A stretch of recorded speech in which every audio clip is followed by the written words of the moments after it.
परभणीमध्ये जिंतूर रस्त्यावरती वातावरण चिघळलंय। जमावाकडनं दगडफेक आणि गाड्यांची तोडफोड झाली आहे।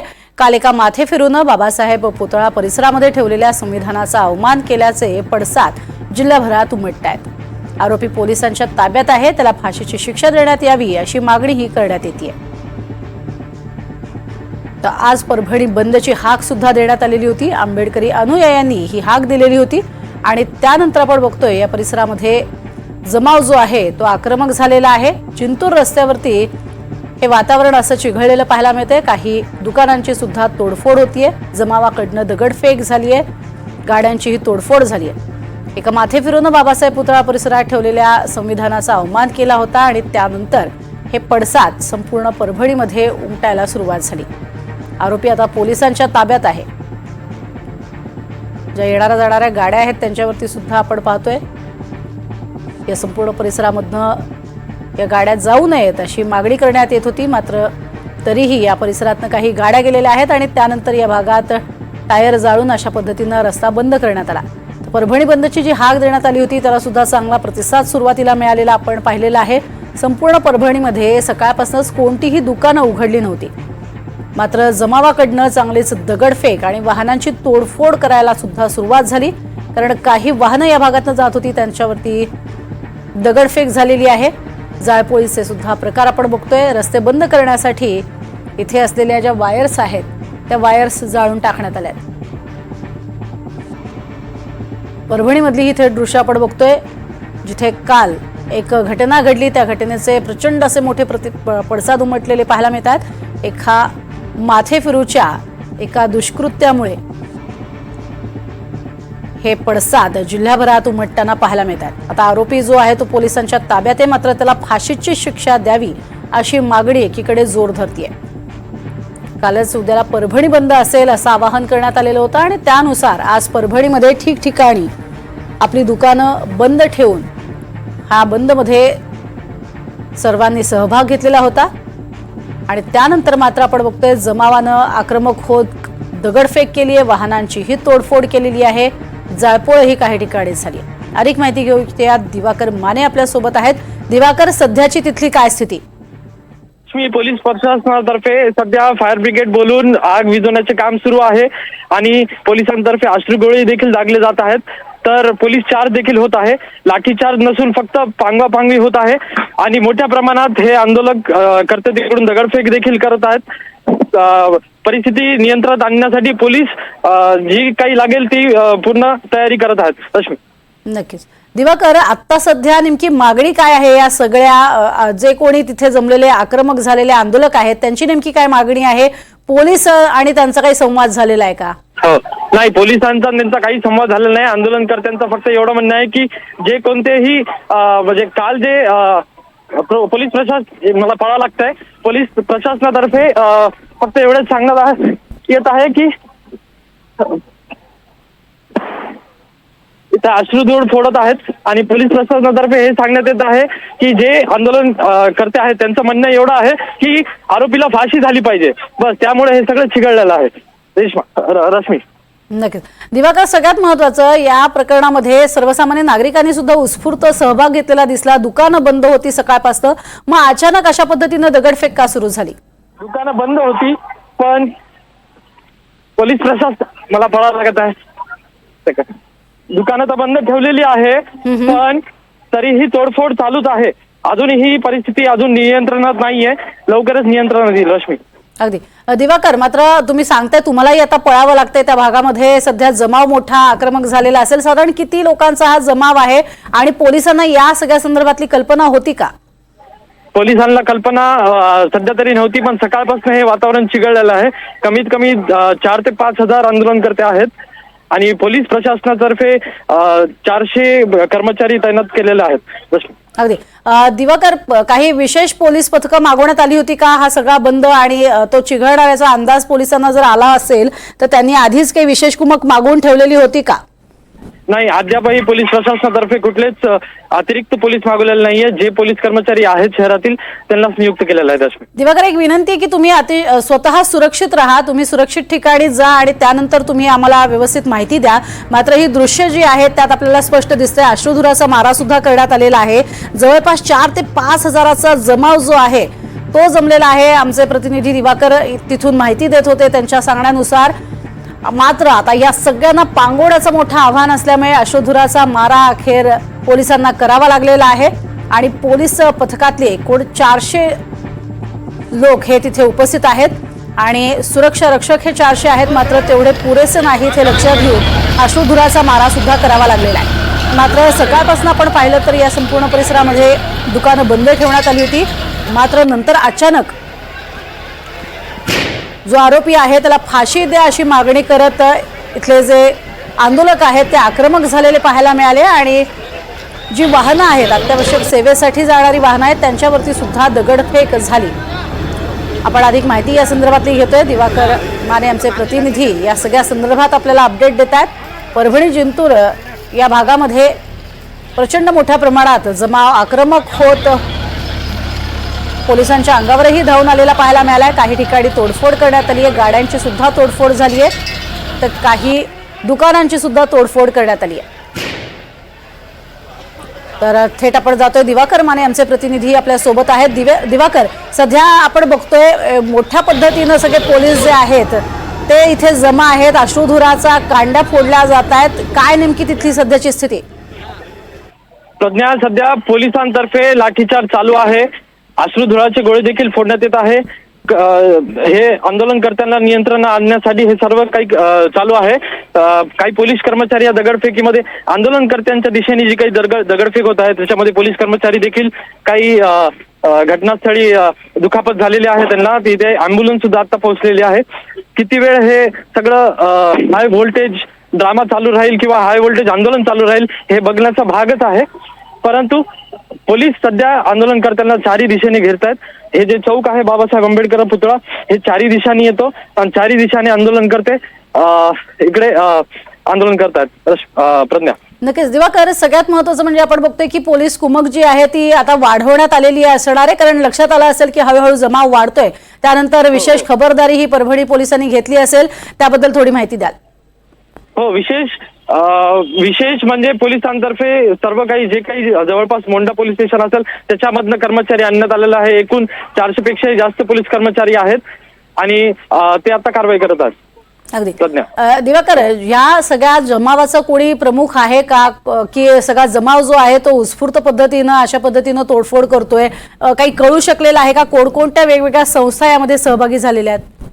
नाही, ह्याच्यामध्ये कुठलीच संस्था नाहीये, पण एकूणच पूर्ण जिल्हाभरात हे आंदोलन होत आहेत.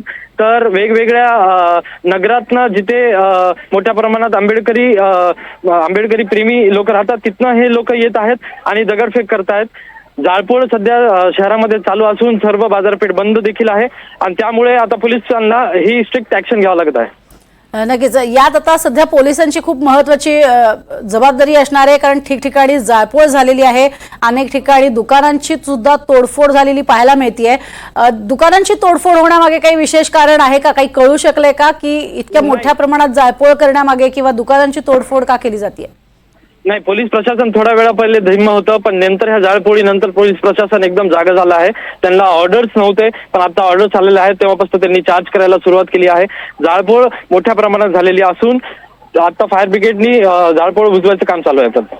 अगदी. सगळ्यात महत्त्वाचं म्हणजे इथे ज्या पद्धतीनं दगडफेक सुरू झाली आणि वाहनांची तोडफोड करण्यात आली त्यानंतर मात्र पोलीस चांगलेच आक्रमक झालेले पाहायला मिळाले. अनेक वाहनांवरती सुद्धा दगडफेकीचा प्रकार झालेला पाहिला होता. तिथे सुद्धा पोलीस होते, मात्र पोलीस प्रशासनाला तेव्हाही लक्षात आलं नाही की हा अशा पद्धतीनं जमाव जो आहे तो हळूहळू आक्रमक होतोय. जमाव तर आक्रमक होते. अजूनही पोलीस कर्मचारी आता वापस फिरतात, पळतात मागे, कारण तिकडनं दगडफेक मोठ्या प्रमाणात होत आहे आणि अश्रुधुराचे गोळे जे पोलिसांनी दागलेले आहेत ते सुद्धा वापस फेकण्यात येत आहेत आंदोलनकर्त्यांकडे. नक्कीच. दगडफेक सुद्धा खूप मोठ्या प्रमाणात मला पळायला लागणार आहे. परत मोठ्या प्रमाणात दगड येत आहेत, पळतोय सध्या. दिवाकर, तुम्ही सुरक्षित ठिकाणी थांबा, तुम्ही स्वतः सुरक्षित राहा. आणि ही आपण सध्या दृश्य बघतोय की दगडफेक सुद्धा जोरात सुरू झालेली आहे. जास्तीत जास्त दगड फेकले जातात आणि त्यामुळे पोलिसांना माघारी फिरावं लागतंय अशी माहिती सुद्धा आता आम्हाला आमचे प्रतिनिधी देत आहेत. आणि त्यामुळे आपण पाहतोय इथे उपस्थित असणारे जो जमाव आहे तो जमाव मोठ्या तयारीनिशी आलेला पाहायला मिळतोय. अश्रुधुराच्या नळकांड्या इथे फोडण्यात आल्या तेव्हाची ही दृश्य आपण पाहतोय. मात्र त्याचा परिणाम फारसा झालेला नाहीये. पुन्हा एकदा दगडफेक सुरू झाली आहे. परभणीतल्या जिंतूर रस्त्यावरती जोरदार अशी दगडफेक इथल्या जमावानं केली. अतिशय शांततेत अशा पद्धतीचा हा बंद सकाळपासून पाळला जात होता. मात्र त्यानंतर अचानक हा जमाव आक्रमक झाला आणि या जमावाकडनं मागणी करण्यात आली होती की आरोपीला फाशीची शिक्षा द्यावी. जो आरोपी सध्या पोलिसांच्या ताब्यात आहे आणि तो माथे फिरू आहे अशी सुद्धा माहिती समोर आलेली आहे. आणि त्यानंतर आपण बघतोय जमावानं जोरदार अशा पद्धतीनं जाळपोळ सुरू केली आहे. आनंदराज आंबेडकर सध्या आपल्या सोबत आहेत. आनंदराजी, इथे सध्या आपण परभणीतली थेट दृश्य बघतोय आणि आमचे प्रतिनिधी सुद्धा स्वतः सुरक्षित जागा शोधतात कारण दगडफेक जोरदार होतीये. तुम्ही काही जमावाला इथे उपस्थित असणाऱ्या आंबेडकरी अनुयायांना काही आवाहन करणार आहात का? जरूर जरूर. जे झालंय ते अत्यंत दुर्दैवी आहे आणि संविधानाचा प्रत्येकाने आदर राखला पाहिजे. आणि ज्यांनी हे संविधान विरोधी कृत्य केलंय त्याच्यावर राजद्रोहाचा गुन्हा दाखल करा. आणि मी आंबेडकर अनुयायांना सांगतो की असे मूर्ख लोकांमुळे हे संविधानाला कुठल्याही प्रकारे काही होणार नाही. कारण आंबेडकरी समाज आणि या देशातला सर्वच माणूस आज संविधान प्रेमी आहे. त्यामुळे आपण शांतता राखा, कुठल्याही प्रकारचा उद्रेक होऊ देऊ नका. आपण विचाराची लढाई लढणारे आहोत. त्यामुळे सर्व आंबेडकरी अनुयायांना आणि सर्वच लोकांना इथे पण आव्हान असेल की शांतता राखा, कायदा आणि सुव्यवस्था हातामध्ये घेऊ नका एवढी माझी विनंती असेल. अगदी. आनंदराजी, मात्र सध्या बघतोय आपण जोरदार दगडफेक सुरू केलेली आहे अनेक तिथल्या नागरिकांनी आणि बरेचसे तरुण तिथे पाहायला मिळत आहेत. मात्र पुढचे धोके लक्षात न घेता दगडफेक सुरू झालेली आहे आणि सध्या आपण बघतोय दंगलप्रवण अशा स्वरूपाचं क्षेत्र तिथे निर्माण झालंय. तुम्ही आवाहन काही कराल का? कारण कुणी असा प्रमुख चेहरा तिथे नाहीये. माझं म्हणणं आहे की लोकांनी शांतता राखावी. अशा काही मूर्ख लोकांमुळे या महाराष्ट्रामध्ये शांतता भंग होणार नाही याची काळजी घ्या. आणि या संपूर्ण प्रकरणाची सरकारने सुद्धा त्वरित त्या अशा व्यक्तींवरती कारवाई करावी ज्याने अशा पद्धतीने संविधानाचा अनादर केला असेल. त्या सर्वांवर कायदेशीर कारवाई, राजद्रोहाचा गुन्हा दाखल करावा असं आमची मागणी आहे आणि त्याचा आम्ही जाहीर निषेध करतोय. नक्कीच. आनंदराजी, तुम्ही म्हणताय त्या पद्धतीनं तुमचं आवाहन जे आहे ते हे इथले स्थानिक जे आहेत ते ऐकतील अशी आपण अपेक्षा व्यक्त करूया. मात्र जी दगडफेक सुरू आहे ती मात्र मोठ्या प्रमाणात आता होताना दिसते. काही इथे असलेल्या दुकानांची सुद्धा तोडफोड केली जाते. आनंदराजी, खूप खूप धन्यवाद तुम्ही आमच्याशी बोलात त्याबद्दल. मात्र सचिन खरात, गटाचे सचिन खरात हे सुद्धा आपल्यासोबत आहेत. सचिन खरातजी, काय आवाहन कराल? इथे उपस्थित असणारा एक मोठा जनसमुदाय आहे, आंबेडकरी अनुयायी आहेत, कोणाचा असा चेहरा प्रमुख नाहीये. मुळात संविधान निर्माता महामानव डॉक्टर बाबासाहेब आंबेडकरांचा जो भव्यदिव्य पुतळा आहे परभणीमध्ये, या परभणीच्या पुतळ्याच्या समोर जी संविधानाची प्रत आहे ती प्रत कोणीतरी दगडाच्या माध्यमातून फोडण्याचा प्रयत्न केला. या घटनेचा निषेध आंबेडकरी कार्यकर्त्यांनी राज्यभर केलेला आहे. आम्ही सुद्धा आमच्या पार्टीच्या वतीने राज्यभर निषेध केलेला आहे. परंतु आज आंबेडकरी कार्यकर्त्यांनी परभणी बंदची हाक या माध्यमातून दिलेली आहे की लवकरात लवकर आरोपीला अटक करून त्याच्यावर कारवाई व्हावी. आरोपीला अटक केल्याचं समजतंय, परंतु त्याच्यावर कठोर कारवाई करण्यात यावी. आणि याच्या मागे नेमकं कोण आहे, बोलवता धणी कोण आहे, हे करवता धणी कोण आहे, याला सुद्धा काळाची गरज आहे की अटक करावी. आपल्या माध्यमातून मी मागणी करतोय माननीय मुख्यमंत्री साहेब देवेंद्र फडणवीस साहेब की तात्काळ आरोपीला अटक करून या कठोर कारवाई तर केली आहे आपण, परंतु या आरोपीच्या मागे नेमकं कोण आहे त्याला सुद्धा अटक करणं काळाची गरज आहे. आणि आपल्या माध्यमातून मी आंबेडकरी समाजाच्या कार्यकर्त्यांना सांगू इच्छितो की संविधान निर्माता महामानव डॉक्टर बाबासाहेब आंबेडकर यांनी भारत देशाचं संविधान लिहिलेलं आहे. या देशामध्ये लोकशाही आहे, आपण संविधान मानतो. त्यामुळे मी आंबेडकरी कार्यकर्त्यांना आवाहन करतोय की आपण जे काही मागण्या सरकारला मागत आहे त्या शांतीपूर्वक आपण मागावं, शांतीपूर्वक आंदोलन करावं असं आवाहन मी माझ्या पक्षातर्फे आंबेडकर कार्यकर्त्यांना आपल्या माध्यमातून करत आहे. अगदी सचिन कराडजी, तो ज्यांनी हे कृत्य केलेलं आहे माथे फिरू आहे असंही सांगितलं जात आहे, मात्र सध्या परभणीतलं चित्र जे आहे ते पाहायला मिळते. दगडफेक जोरदार सुरू झालेली आहे आणि अक्षरशः जे सर्वसामान्य नागरिक आहेत त्यांना मात्र आधार घ्यावा लागतंय, लपून बसावं लागतंय, कारण दगडफेक पोलिसांवरती जोरदार होताना दिसतेय. हे सगळे जे इथे जमलेले लोक आहेत त्यांना कुणाचा असा स्पेसिफिक चेहरा नाहीये. हे सगळेजण जमाव आहेत, जमावानं एकत्र आलेले तरुण पाहायला मिळतात. या तरुणांना पुढचे धोके लक्षात येत नाहीयेत, त्यांना तुम्ही कृपया आवाहन काय कराल?